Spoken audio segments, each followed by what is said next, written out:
श्री योग वासिष्ठ के उपसम प्रकरण में श्री वशिष्ठ जी महाराज बोले, हे राम जी, उद्दालक मुनि की तरह पांच भौतिक अनात्म शरीर का अभिमान त्याग करके और आत्मा में स्थित होकर के सुखी हो रहो। तो श्री राम जी ने पूछा, हे भगवान, किस क्रम से और किस प्रकार से उद्दालक मुनि ने इस पांच भौतिक अनात्म रूप शरीर का अभिमान कैसे त्यागा था और कैसा क्रम अपनाया था उसने, किस प्रकार से किस क्रम से उसने पांच भौतिक अनात्म देहाभिमान का त्याग किया, वो विधि हमें भी बताइए। श्री वशिष्ठ जी महाराज बोले, हे राम जी, पूर्व में उद्दालक भूतों के समूह का विचार करके, भूतों का समूह क्या है? भूत कहते हैं आकाश, वायु, तेज, जल, पृथ्वी, ये पंच महाभूत है। भूतों का समूह क्या है? पांच भौतिक शरीर। पांच भूतों के पांच पांच भागों, भूतों को पांच पांच भागों में डिवाइड किया गया था और हर एक के पांच भाग करें तो 25 तत्व बन जाते हैं। 25 तत्वों का फिर आपस में आदान प्रदान किया गया। जैसे दीवार बनाते समय जब जोड़ते तो एक दूसरे जोड़ ऐसा जोड़ते चलते हैं, तो ऐसे ही पंचभूतों के कोई तत्व इसने कुछ तत्व अग्नि ने कुछ तत्व वायु से लिए, वायु ने कुछ अग्नि को दिए, जल ने कुछ पृथ्वी को दिए, पृथ्वी को कुछ जल में गए।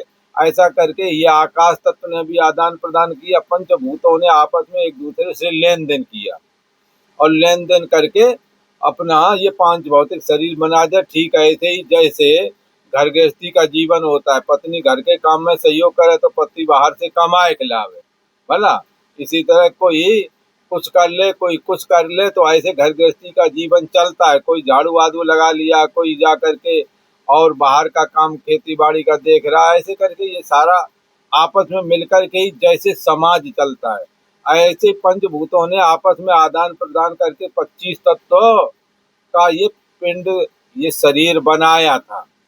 उद्दालक मुनि ने पंचभूतों के समूह का अभिमान त्यागा था। कैसे त्यागा था, यही प्रश्न श्री राम प्रभु पूछ रहे हैं श्री वशिष्ठ जी महाराज से। भूतों को समूह को श्री वशिष्ठ जी महाराज कहते हैं, पूर्व में उद्दालक नाम के मुनि हुए थे, उन्होंने भूतों के समूह को, जो ये शरीर है, विचार करके त्याग दिया था। भूतों का समूह, ये जो पांच भौतिक शरीर है, इसका त्याग नहीं किया था, इसके अभिमान का त्याग किया था। क्योंकि ईश्वर ने शरीर बनाया, शरीर के रहते ही आप ब्रह्म चिंतन कर सकते हैं।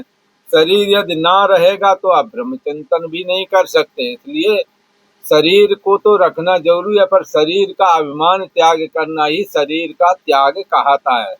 मैं मेरा, तू तेरा रूप, जो ये संसार है, ये रहे अथवा ना रहे, पर इसका अभिमान नहीं रहना चाहिए। तो यहाँ कहते हैं उद्दालक मुनि ने भूतों का समूह, जो ये अनात्म शरीर है, ऐसे अनात्म शरीर के समूह को विचार करके त्याग दिया था और फिर परम पद को प्राप्त हो गया था। परम पद कहते हैं आत्मा को, शुद्ध चेतन को, ब्रह्म को। यही विष्णु का भी परम पद है, यही हम आपके जीवों का भी परम पद है। परम पद सबका एक ही है। इसलिए जैसे उन्होंने ये परम पद प्राप्त किया था, सो तुम सुनो हमारे से। श्री वशिष्ठ जी महाराज बोले, हे राम जी, जगत रूपी जीर्ण घर के वायव्य कोण में एक देश है। कहाँ पे है? अच्छे से समझ लेना। ये कह रहे हैं जगत रूपी जीर्ण घर के वायव्य कोण में। जगत कौन है जी? ये संसार जो आंखों से दिख रहा, कान से सुन रहा, जीव से जो चख रहे हो, त्वचा से जो स्पर्श कर रहे हो और नाक से जो सूंघ रहे हो, ये 5 प्रकार का जो ज्ञान है, यही जगत है। 5 प्रकार का ज्ञान और 5 प्रकार की क्रियाएं, 5 ज्ञानेंद्रियां, 5 कर्मेंद्रियां। इससे पहले एक मन ही था, एक ही प्रकार का ज्ञान था कि मैं हूँ, है और जानना अपना ज्ञान साक्षी का है। मन से जुड़ करके परछिन्न भाव और आ गया। मैं हूं तो लग रहा है, पर मैं व्यापक हूँ, है और जानना पना मात्र हूँ, ये नहीं लग रहा था। साथ में एक पिंडाकार सा अहम लग रहा था। हाँ, ये कहते हैं जब साक्षी चेतना, जब ब्रह्म चेतना जब मन से जुड़ी, तब अपने को परछिन्न एक टुकड़ा देखने लगी, जो कि चेतना कैसी थी, समष्टि और व्यष्टि भाव से रहित चेतना थी। न उसमें समष्टि भाव था और न ही व्यष्टि भाव था। इन दोनों भावों से अतीत है और जानना पना मात्र ही साक्षी का स्वरूप है, जो कि साक्षी सब में एक ही है। साक्षी ब्रह्म स्वरूप एक, नहीं भेद को गंध, राग द्वेष मति के धर्म, तामे माने अंध। जो अविवेकी है उनको यहाँ अंध शब्द करके कहा गया है। अविवेकी लोग साक्षी का जो ज्ञान है और जो आभास ज्ञान है, ये अलग अलग है। साक्षी है और जानना पना मात्र है, और ये है और जानना पना मात्र सब में एक ही है, इसमें भेद नहीं है। बोले हमारा है और जानना पना अलग हमें लग रहा, तुम्हें अलग लग रहा, तो शरीर और मन की वजह ये अलग अलग है, शरीर और मन अलग अलग है इसलिए लग रहा है। परंतु सभी के मनों के पीछे जो चैतन्य सत्ता है वो ब्रह्म सब में एक ही है। इसलिए साक्षी ब्रह्म स्वरूप एक है, नहीं भेद को गंध, भेद की गंध भी नहीं, भेद तो छोड़ो, भेद की गंध भी नहीं। बोले फिर ये जो भेद दिखता है ये कहाँ है? बोले राग द्वेष मति के धर्म, ये कोई प्रिय लगता है कोई अप्रिय लगता है, शरीर को लेकर के मन को लेकर के, ये क्या है? बोले ये मति यानी बुद्धि के धर्म है, कि परछिन्न दिखा देना, पिंडाकार दिखा देना, किसी से राग बुद्धि का उत्पन्न होना और किसी में द्वेष बुद्धि का उत्पन्न होना, ये सब कैसे हैं? बुद्धि के धर्म है, अर्थात जीवात्मा के धर्म है। ब्रह्म तो कैसा है? नहीं भेद का गंध, भेद की गंध नहीं है। सदा रहना पना, सदा चैतन्यता, सदा प्रियता, यही उसका मुख्य स्वरूप है। इसलिए सच्चिदानंद रूपाय विश्वोत्पत्त्यादि हेतवे तापत्रय विनाशाय श्री कृष्णाय वयम नमः। भगवान श्री कृष्ण का रूप भी यही है। और आप देखें जो भगवान श्री कृष्ण का स्वरूप है वही स्वरूप है हमारे आपके अंदर में भी विद्यमान है।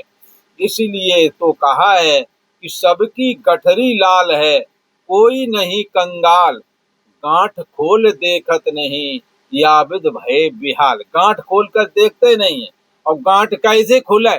अरे गांठ तो उजाला में खुलेगी ना, क्या अंधेरे में खुलेगी? अज्ञान रूप अंधेरा हमें पहले दूर करना पड़ेगा, तब गांठ खुलेगी।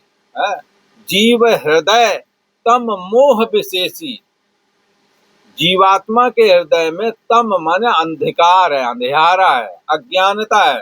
मोह विशेषी, अज्ञान अंधकार तो है ही है, पर मोह विशेषी, मोह विशेष करके ये घर बार, ये परिवार, ये हमारे, ये अब दूसरे के, अयम परो अयम निजहा, अयम परो, ये जो हमारा है, जो ये दूसरे का है। ये तो छोटे चित्त वाले, हल्के चित्त वालों की पहचान है। लेकिन जो उदार चित्त हैं तो वसुधैव कुटुंबकम, सारी पृथ्वी पर रहने वाले सारे प्राणी ही हमारे ही परिवार के हैं। जैसे हम अपना सम्मान करते हैं वैसे उनका भी करें, दूसरों का भी करें। तो ये सोच सनातनियों की है, सबकी नहीं। बहुत सारे तो ऐसे लोग हैं जो कहते हम ही हैं आदमी और बाकी तो सब ऐसे ही हैं, भला बाकी की संपत्ति हमारी, बाकी बहन बेटियां हमारी। ये सब सनातन ही एक ऐसा है जो सबको लेकर के चलने वाला है। इसलिए दैवी धर्म कहा जाता है। सनातन, ये सनातन से चला आ रहा, सनातन तक रहेगा, हमेशा रहेगा। परंतु ये अपनी अपनी दुकान करके जो लोगों को दुखी करने का जो ये सिलसिला चलाते हैं धर्म के नाम से, ये कुछ ही दिन की मेहमानी है। और फिर जैसे विष की बेल बहुत तेजी फैलती है, पर जब नष्ट होती तब एक साथ नष्ट भी हो जाती है। परंतु नष्ट होने से पहले जो अच्छी बेलें हैं उनको जला देती है। इसलिए हमने अच्छे लोगों को पकड़ के रखना है और गलत लोगों की संगत का त्याग कर देना है। तो यहाँ कहते हैं कि ये जगत रूपी जीर्ण घर के वायव्य कोण में एक देश है और जो पर्वत और तमाल आदि वृक्षों से परिपूर्ण है। मतलब जगत रूपी जीर्ण घर, ये संसार एक जीर्ण घर है। मतलब बहुत पुराना अनादिकाल से चले आ रहे। हमारे पिताजी भी इसी संसार में रहे, उनके पिताजी भी, उनके पिताजी, उनके पिताजी को हम भूल जाएंगे कौन कहाँ से आया, पर सबके पिताजी रहे यही हैं इसी भूमि पर भला। और सबके आदि पिता तो आकाशज ब्राह्मण जो श्री परमेष्टि ब्रह्मा जी हैं, वही सबके आदि कारण हैं। क्योंकि आदि ब्राह्मण आदि ब्रह्म तेज संपन्न जो है वो उनको ब्रह्मा जी कहते हैं। और ब्रह्मा जी से भी पहले श्री हरि विष्णु जी हैं।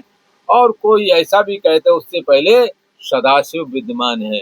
उससे पहले ये ब्रह्म तत्व है जो तमोगुण को स्वीकार करके रुद्र बन जाता है, सतोगुण को स्वीकार करके ब्रह्मा बन जाता, वो विष्णु भगवान बन जाते हैं। और रजोगुण को स्वीकार करके ब्रह्मा जी बन जाते हैं, जो अपनी शक्तियों को जब धारण करते हैं तो दुर्गा बन जाते हैं, पवित्रता को धारण करते हैं तो गायत्री बन जाते हैं, और प्रकाश धारण करते हैं तो सूर्य बन जाते हैं, विघ्न नाश करते हैं तो गणेश बन जाते हैं, मर्यादा स्थापन करना होता है तो श्री राम प्रभु बनते हैं बोला। इस तरह से एको देवा सर्वभूतेश गूढ़ा, सर्वव्यापी एक ही देव है जो संपूर्ण भूत प्राणियों में समाया हुआ है, सब में व्यापक है। कर्माध्यक्षा, वो कर्म जो तुम कर रहे हो उसको वो जान रहा। अध्यक्ष का काम होता है जानना। कृष्ण काम कर रहा, अध्यक्ष उस पर नजर रखता है, करने वाले कोई और ही है। ऐसे ही कर्म शरीर मन और इंद्रियों के द्वारा हो रहे हैं, अंदर साक्षी आत्मा जान रहा है। सर्वभूतादि वासा, सबको रहने का स्थान भी देता है संपूर्ण भूत प्राणियों को। साक्षी चेता, ये साक्षी कैसा है? चैतन्य है, केवल यही केवल है, दूसरा नहीं।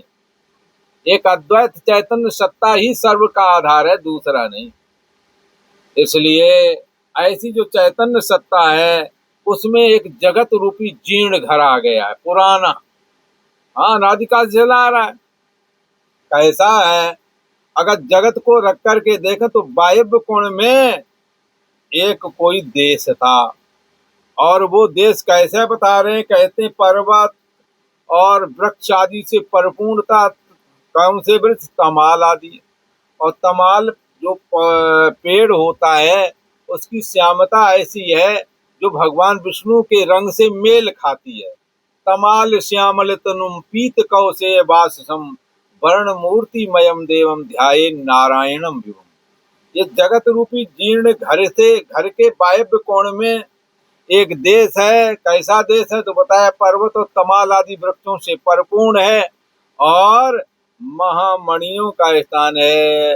अर्थात जमीन में खनिज पदार्थ अधिक हैं, सोना चांदी हीरा जवाहरात ये वहाँ की भूमि से निकलते हैं। उस जगह पर एक बुद्धिमान ब्राह्मण रहता था। उस स्थान में कौन रहता था? एक उद्दालक नामक एक बुद्धिमान ब्राह्मण, मान करने के योग्य विद्यमान था। वो ऐसा ब्राह्मण था उसका मान करना चाहिए सभी। ऐसा माननीय था। और माननीय वही होता है जो सबके ऊपर दया दृष्टि रखे, सब पर परोपकार की दृष्टि रखे, सबको समान समझे, अपनी अंतरात्मा को जैसे समझता वैसे दूसरों को भी समझे। जो व्यवहार अपने लिए चाहता है वो दूसरों के लिए भी चाहता है। उसके लिए वसुधैव कुटुंबकम, सारी पृथ्वी के लोग सब उसके ही परिवार के हैं। ऐसे भाव वाला ब्राह्मण कहलाता है। और ये उद्दालक मुनि ऐसे ही थे, इसलिए सम्मान करने योग्य थे। ऐसा कोई भी हो वो भी सम्मान योग्य बन जाता है जब ऐसे सद्गुणों को धारण करे। परंतु हे राम जी, ये ब्राह्मण समस्त गुणों से संपन्न तो था ही, परंतु अर्ध प्रबुद्ध था। उसे पूरा बोध नहीं था, आधा बोध तो था, पर पूर्ण प्रबुद्ध नहीं था। क्योंकि परम पद को उसने ना पाया था, उसने परम पद प्राप्त नहीं कर पाया था। ज्ञान तो था परंतु आधा ज्ञान था, पूर्णता ज्ञान नहीं था। उसने परम पद को प्राप्त नहीं कर पाया। वह ब्राह्मण यौवन अवस्था के पूर्व ही स्वेच्छा से शास्त्रोक्त यम नियम तप, जो ये होते हैं यम नियम तप, इसको साधने लगा मतलब धारण करने लगा। यम कहते हैं सत्य अहिंसा, यम सत्य अहिंसा अस्तेय अपरग्रह, ये 5 यम बताए गए। सत्य बोलना, किसी की हिंसा ना करना, चोरी ना करना, अपरग्रह परिग्रह ना करना, परिग्रह मतलब खाने पीने भर का सामान तो होना जीवन के लिए आवश्यक है, इसलिए इसको परिग्रह की दृष्टि में नहीं रखा गया। परिग्रह की कोटे में तो जो खाने पीने से अधिक और जो है तो सब कुछ पर न खा सकते न पहन सकते, फिर भी चाहते हैं वैसा हो जाए वैसा हो जाए, फिर भी धन चाहिए, मैं धनम में जाया, मेरे को धन भी चाहिए, स्त्री भी चाहिए, और मेरे को मान प्रतिष्ठा चाहिए, मकान दुकान चाहिए, जमीन जायदाद चाहिए। बोले कितने साल के हो गए? बोले 65 साल के। अरे भाई क्या करोगे ये सबका? हो गया काम। इसलिए तो कहेंगे अब ये वासना की वजह से ऐसा कर रहे हैं, इसलिए तेरी वासना ही तुझको रिझाती, खेल रच रच के तुझको दिखाती, खेल नित खेलता ना अघाना, पांच भौतिक अनात्म देह में ही हो गया दीवाना। भला तो ये अर्ध प्रबुद्ध थे उद्दालक नाम के ब्राह्मण, और परम पद को प्राप्त नहीं हो सके थे, और उन्होंने जो त्याग किया था वो सुनने योग्य है। उन ब्रह्म बंधु ने यौवन अवस्था के पूर्व ही अर्थात बाल्यावस्था में ही शुभेच्छा उनके अंदर उत्पन्न हो गई। शुभेच्छा क्या है?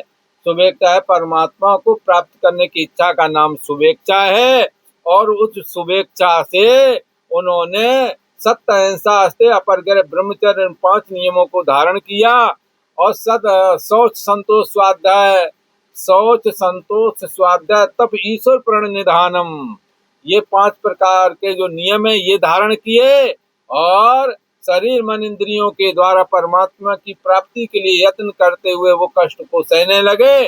ये जवानी के प्रवेश करने से पहले ही, जवानी आने से पहले ही ये काम चालू कर लिया था उन्होंने, उद्दालक ने, इसलिए वो श्रेष्ठ ब्राह्मण कहे गए हैं। और वो ऐसा करके यम नियम और तपस्या को साधने लगे, संग्रह करने लगे, अर्जित करने लगे तपस्या। उनके चित्त में यह विचार उत्पन्न हुआ राम जी कि हे देव, जिसके पाने से कुछ पाने योग ना रह जाए, उनके विचार में ये चित्त में ये विचार आया, हमें वो चीज चाहिए जिसको पाने के बाद फिर कुछ पाना बाकी ना रह जाए, जिस पद में विश्राम पाने के बाद फिर शोक ना हो, और हे राम जी जिसके पाने से फिर ये जो बंधन होता है, बंधन मोक्ष वाला काम, तो जिसके पाने से फिर बंधन ना रहे, ऐसा पद मुझको कब प्राप्त होवेगा? ऐसा श्री उद्दालक मुनि विचारने लगे। इन्होंने जवानी के आने से पहले बचपने से ही ऐसा प्रयास किया है। आज इतना ही।